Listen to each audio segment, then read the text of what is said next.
परमेश्वर कहता, जब मेरे लोग बंधुआई में मिस्र में थे, उस लोहे की भट्टी के समान उस माहौल में, उस गुलामी में, उस कराहने में थे, तब मैंने अपने लोगों से कुछ वायदे किए थे।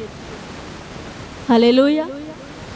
जब मेरे लोग तकलीफ में थे, कराह रहे थे, मेरी ओर दुहाई दे रहे थे, गुलामी में थे, उनके ऊपर अन्याय किया जा रहा था और उनसे बहुत ज़्यादा परिश्रम किया जा रहा था, उन पर बहुत ज़्यादा दबाव डालकर उन्हें गुलामी में रखा गया था और उनके सहने से ज़्यादा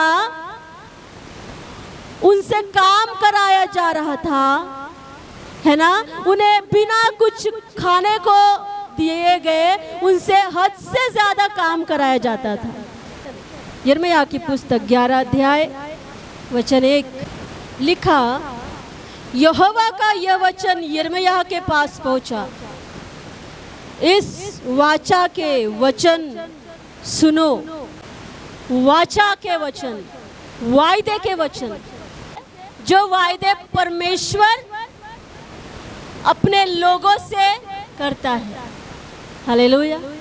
हम जो उसके भवन में इकट्ठे हैं, हम जो उसका भय मानते हैं, हम जिसने परमेश्वर को अपना प्रभु उद्धारकर्ता करके ग्रहण किया है, ये वचन उनके लिए है। हालेलुया। यिर्मयाह को जब ये वचन दिया गया तो परमेश्वर ने उससे कहा, मेरे लोगों को ये वचन सुना, उनसे कहो, इज़राइल का परमेश्वर यहोवा यो कहता है, श्रापित है वह मनुष्य जो इस वाचा के वचन न माने, जिसे मैंने तुम्हारे पुरखाओं के साथ लोहे की भट्टी अर्थात मिस्र देश में से निकालने के समय यह कह के बांधी थी, मेरी सुनो और जितनी आज्ञाएं मैं तुम्हें देता हूँ उन सबों का पालन करो। Hallelujah, hallelujah. वचन में लिखा, परमेश्वर अपने लोगों के लिए वायदे के, वाचा के वचन को वो देता है। उस समय में किए हुए वायदे, जब लिखा, तुम लोहे की भट्टी मिस्र देश, हालेलुया, हालेलुया, मिस्र देश को लोहे की भट्टी कहा गया और उस देश में, उस मिस्र में परमेश्वर के लोगों को कराहना और बंधुआई में रहना और गुलामी में रहना, ये बहुत हद से ज्यादा था। हाँ, इसलिए मिस्र देश को लोहे की भट्टी कहा गया। लोहे की भट्टी में ज़्यादा अग्नि, ज़्यादा तकलीफ, है ना, ज़्यादा पीड़ाएं ऐसी जो सहने से बाहर। ऐसे समय में कहता, मैंने उन लोगों से वाचा को बांधा, कुछ वायदों को किया। हालेलुया। परमेश्वर अपने लोगों से ऐसे समय में वायदों को करता है। हाँ, कब?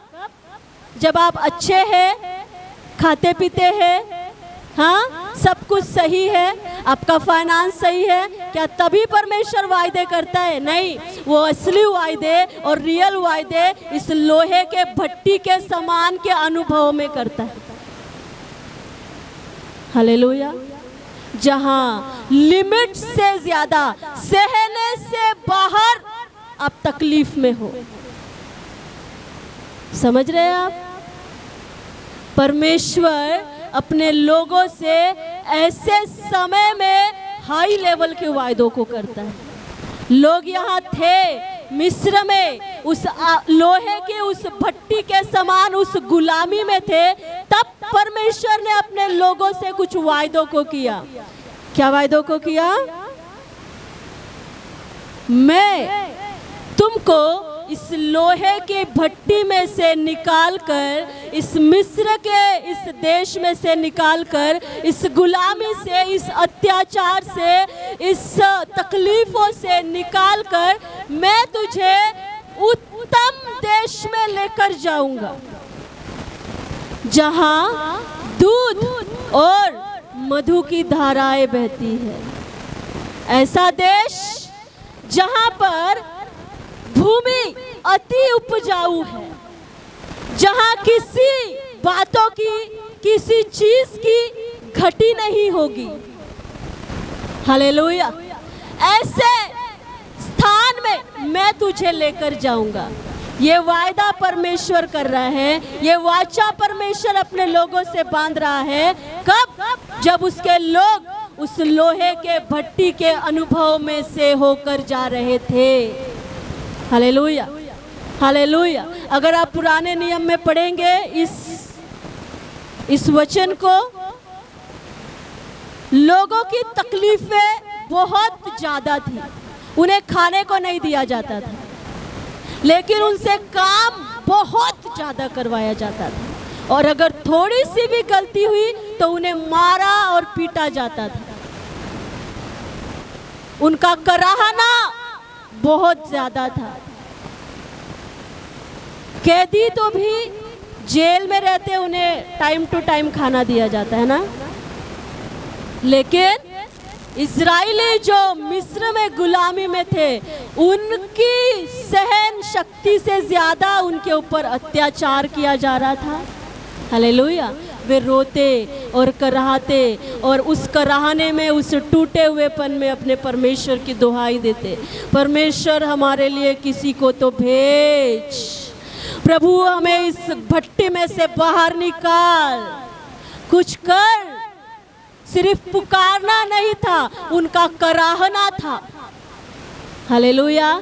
जब दुख ज्यादा और हद से ज्यादा और सहने से बाहर ज्यादा हो जाए तो वो कराहना में बदल जाता है। परमेश्वर क्या कहता है? मैं तुझे यहाँ से निकाल कर उत्तम देश में पहुँचाऊंगा, और श्रापित है वह मनुष्य जो इस वाचा के वचन को न माने। हालेलुया। परमेश्वर ने अपने वायदों को किया, लेकिन प्रभु कहता है कि तुम उस वायदे को, वचन को मानो, उसको एक्सेप्ट करो, उसको ग्रहण करो कि मेरी दशा बदलने वाली है, मेरे हालात बदलने वाले हैं। जैसे आज है वैसे कल नहीं रहेंगे। परमेश्वर मेरी परिस्थिति को बदलने वाला है। आमेन, आमेन। जहाँ जहाँ आपको लगता है कि आप कराह रहे हैं, आप रो रहे, आप टूटे हुए हैं, परमेश्वर क्या कहता है? मैं उन बातों में से तुझे निकाल कर उत्तम जगहों पर ले जाकर खड़ा करूँगा। क्या परमेश्वर बदल गया है? वचन में लिखा वो कल और आज और आने वाले कल में सदा के लिए एक सा है। आमेन। हमारा दुख कई बार इतना बढ़ जाता है कि हमें ये महसूस होता कि सच में हम उस लोहे के भट्टी में डाले गए हैं, और हमें तकलीफ होती, हमारे मन टूटते, हमारे मन कड़वे होते, है ना। लेकिन प्रभु क्या कहता है?